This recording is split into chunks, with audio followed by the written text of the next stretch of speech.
Hey you guys, welcome to the channel. My name is Keisha. You're watching Zaza K Creations. In my last video, I walked you all through the beginning phases of me making the Simplicity pattern, Simplicity 9707. I took you all right up to the point where I was ready to install the sleeves and the pockets. In today's video, I am going to be walking you through what it took for me to actually finish this garment. I'm not going to do a full pattern review because I feel like there are so many others out there who have done reviews on this pattern. It's a very popular pattern done by Simplicity, and lots of other people have done this pattern. So I'm very sure if you do some quick searches, you'll find some really detailed and really useful and valuable pattern reviews. But what I will do is share with you all just my final experiences in making this shirt. And I'm also going to tell you exactly how many hours it took me to get this shirt done. So if you want to hear my experiences and know more about, the things I had to encounter as I made this shirt and how long it took, continue watching.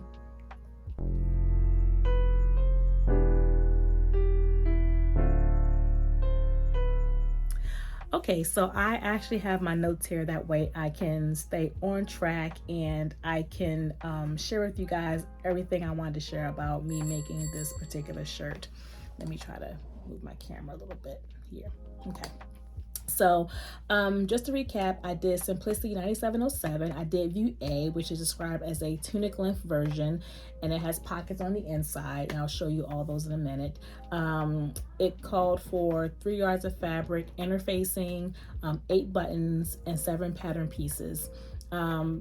In addition to 7 pattern pieces, there was also a buttonhole guide. So one could say it was 7 pieces, one could say there were 8 pieces, but in actually constructing the garment, constructing this shirt, they only call for 7 pattern pieces. Okay, so overall, so how was it? Okay, so I would say that this garment, it does say it is easy to sew, and I would say overall it was easy. It did take me the entire month of May to make this shirt. I started on May 3rd and I ended on May 29th, exactly, the evening of May 29th. It was the only garment I made in the month of May, but I'm a very slow sewer, and there were lots of first time skills I learned in making this shirt. So this was my first time doing a collar, which is here. My first time doing a placket, which is here. My first time installing pockets, which you will see are here. My first time doing a facing, and I did lots of tracing of the pattern pieces to make my pattern markings. And I also had a couple of challenges along the way that I had to fix as I was going through the construction. But again, overall, I would say this is in fact easy. If you take your time and watch some reviews and maybe find yourself a really good sew along, you can definitely make this shirt and probably not take as long as I did. So what are some lessons learned? There are quite a few. The first lesson learned for me was just to start. Many times when you take your time reading up on patterns, at least for me, I am one to read the instructions and do my best to try to test myself on all the skills or practice all the skills in the pattern instructions, or even, watch different tutorials and videos on the different skill. And then I go ahead and start making or working on the pattern. But what I did this time, I think, really helped me get this finished. And what I did was I started with step 1. I read the instructions, don't get me wrong, I did read the instructions. But instead of me trying to learn about pocket installation, trying to learn about buttons, trying to learn about the facing, trying to learn about collars all at one time, I just took the pattern step by step. And once I got to that point where I was learning a new skill, I stepped back from the pattern, took a little bit of time to learn that skill or test that skill, give it a try, and then I went back to making my garment. So for instance, buttons was the first time for me in making this. So the buttons was like one of the very last steps to making this shirt. So instead of me trying to sit down and learn all things buttons before I tried to make the shirt, I went ahead and did every step 1 through 30, whatever. And once I got to the button step, I took a step back, watched a couple of videos, did some testing on some on my scrap fabrics with some buttons, learned how to do it first, and then I went back and finished off the project. So that really helped me stay motivated and kept me going in the sewing and getting the shirt actually done. So again, one lesson learned, just start. Don't worry about, learning all the skills at one time. Just start with number one. And once you get to that step or that skill that you're learning for the first time, take a step back, go ahead and give it a try. And then go ahead, while it's still fresh in your mind, you can work on your garment.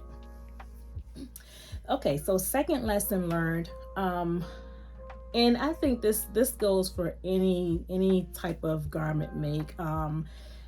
Pay very close attention to your pattern piece layout. So I thought I did a really great job at paying attention to my layout, but obviously there were some things, some areas that I must not have paid close enough attention to, because I had to recut my collar. My collar initially wasn't placing right on the yoke of this shirt, so I had to recut my collars. One of my pocket pieces, one of the 4 pocket pieces I cut, one was too big, so I had to kind of figure out a way to fix that. I don't know why all that happened. Like I said, I thought I followed the pattern layout the way I was supposed to, but obviously something went wrong, and I had to shift a little bit and do some recutting, and I still don't know about that pocket, why I had issues there, but I was able to fix it all. The one thing I was not able to fix, which I really feel like was a downer for me, is the cuffs. So for some reason, when I put this on, I noticed that really when I was getting ready to install the cuff on here, that one of my cuffs, the opening to the cuff where the buttons are, one sits on the top while the other sits on the bottom. So I don't know what happened there. It might have a lot to do with how I cut the sleeves out, but for some reason they just didn't, they both don't lay under my wrist how they're supposed to. So I think what I'm going to do is probably give this a nice wash, put it in the washer, wash it and dry it. And then I will probably just go ahead and cut these off, cut the cuffs off, and then make this like a 3/4 length sleeve shirt or something like that, because I do want to wear it, and I'm hoping that I can do that, and I can, get some nice wear out of this garment. Okay, so washing it brings me to the third lesson learned, and that is to make sure when you, or even when I in the future do my pattern markings, that I am using tracing paper that will wash out the markings. So whenever you have a pattern, you might have markings for like your buttonholes, your pleats, or your buttons, or your dart lines, or your fold lines, and I use tracing paper that I'm not sure is actually going to wash out of my garment. So I'm not sure. I used some tracing paper I purchased some time ago, and when I noticed that, something made me go back and look at the reviews on this tracing paper, and I forget what, but I know what it was. When I started to make this shirt and I went back to look at the tracings, I'm like, okay, hope these will come out. And it made me go back and kind of research the tracing paper I got, and I saw lots of mixed reviews on the tracing paper. Some folks said it came out, some folks said it didn't, some folks said certain colors came out while other colors didn't. So I'm not really sure what to expect in terms of whether or not my tracing markings will come off. And I will show you really quickly one that I'm talking about specifically. So you see that red there? That's some marking that I did for my pleat lines. I don't know if those will come out or not. So I did get some recommendations from some folks online, some of my followers who told me I can use like some, I think it was Dawn. I was told I could use Dawn maybe to get it out, so I'm not sure, but I'm hoping that I can wash those out. But nevertheless, I did go online and purchase another brand of tracing paper that does say it's washable, so I'm hoping that maybe in the future, as I use that tracing paper, that will be fine and it will come out in my future makes.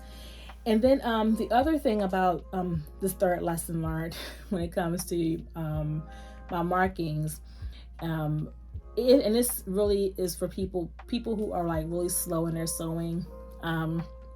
Just be mindful, if you're using an air soluble marking pen, over time you are going to lose those markings because they are in fact air soluble. I was not thinking that when I started using my brand of air soluble markers. So I told you all it took me a whole month to get this done. Okay, so imagine me cutting this on like May 3rd. I forget if I started cutting that day or what, but May 3rd I started cutting, let's just say. You can imagine that by the time I may have gotten around to maybe doing the cuffs, right, that those markings I had were actually gone. They disappeared. So I will highly recommend, just, if you're going to be slow with your sewing, be mindful of what type of tool you're using to mark your garments and your pattern pieces with, because you will lose them over time if you use something that's air soluble. So I would probably recommend like maybe a heat erasable pen. And that's what I had to do, because by the time I got to making the cuff, the markings were gone. The dots I should have seen were gone. So I just took what I had here as my buttonhole, and I kind of just placed it where I thought it should land, the button marking itself. And when I did that, I just used my heat erasable pen, kind of went into the buttonhole groove and just marked that space. So I hope that makes sense. But yeah, if you're a slow sewer, be mindful about using the air soluble marking pens, because you do lose those over time. And I would probably say maybe within 3 to 4 days they'll probably start to fade away. So yeah, keep that in mind. Don't do what I did. Okay, so lesson number 4. I spoke of buttons a lot here, and I felt like when I started testing out buttons on my scrap garments, I got super excited at just how easy the process was. Like literally, I feel like I can just do buttons now and won't need to have any type of instruction to get it done, other than maybe just knowing which buttonhole setting I want to use on my machine. But I really feel like they were really, really, really easy to do. Like, I can't believe I waited so long to learn how to do buttons, but they were really easy to do. But the one thing I would say is I got really enthusiastic about sewing on buttons. So much so that when I began to sew my buttons on, I sewed it on a little bit too tight around the top. Okay, so I don't know, just the motion of the button and the needle, just the back and forth without it moving on the needle on the throat plate. It was just like, I was just happy. Like, it just made me feel like so accomplished. But I think I got so carried away that I kind of made them a little too tight. Not all of them, but I did make the one at the very top here. This was a little tighter than the ones here. So whenever you sew on your buttons, just be mindful not to do it too tight, because it'll be hard to really get your button through your buttonhole. Now, I was able to get all of my buttons through the buttonhole, but it did come with a little bit of a struggle, at least with the first button up here. So just, lesson learned, don't sew your buttons on too tight. And again, this was something that I learned in the very first step in making this garment. I've used interfacing before, I really have, but for some reason, when I went and attached my interfacing onto the placket here, I did it on the right side of the garment, and it should have been on the wrong side of the garment. So lesson learned, for the most part, I can't think of any reason why one would probably have to sew interfacing or iron interfacing on the right side of your garment, but just know that interfacing should go on the wrong side of the garment. Again, I have not sewn anything that required it to be on the right side of the garment, but that's not to say that maybe in some advanced type of sewing that might not be required. But for the most part, whenever I've sewn my interfacing on, it's always been on the wrong side. But when I did this one, I sewed it on the right side. So I had to try to get it off. I wasn't successful in getting it off. So I had to recut both of my front pieces to start over again. And that was okay, because I wasn't in a rush. I will tell you, I felt like I was a little bit more intimidated by that point, because I'm like, if I'm messing up in step number 1, then what the heck is going to happen when I get down to step number 12 or 24, But again, I took my time in May and I made it happen, so I'm happy about that. And then another lesson learned. I don't really know if it's a lesson learned or just something that I want to keep in mind as I'm sewing in the future. I will do this again at some point. I don't know how soon, but something about having the edges finished. So the only edges that you will see in this garment that are raw are the edges of this pocket here. Those have not been finished. I'm not sure how closely you can see. These have not been finished. And also the seam where you are attaching your front to your back. These seams are not finished, and neither are the seams around the arm, near the arm's eye and where you set in the arm. So I'm going to take a note of that and make sure that when I do this again, that I serge the edges of these pieces before I go ahead and get the installation done, because I don't want to have these raw edges on the inside. I probably could just go ahead and maybe cut these now, like use my pinking shears just to clean up a little bit, but I'm not sure if I even want to do that at this point. I want to move on to start on something else, but I don't know, we'll see, because I think I'm still going to cut the sleeve off here to make this 3/4 length at some point. So maybe when I do that, I'll go back and I'll finish off my raw edges on the inside. But yeah, all in all, I would tell you that this was a really let me not say really, because that would be misleading for me. It was easy. It was easy. Taking your time, going through the pattern, understanding what needs to be done, ahead of time before you start it. That way you kind of know what you'll be encountering as you move into the garment. So, how long did it take for me to get this garment done? How long? It took me 11 hours to get this done.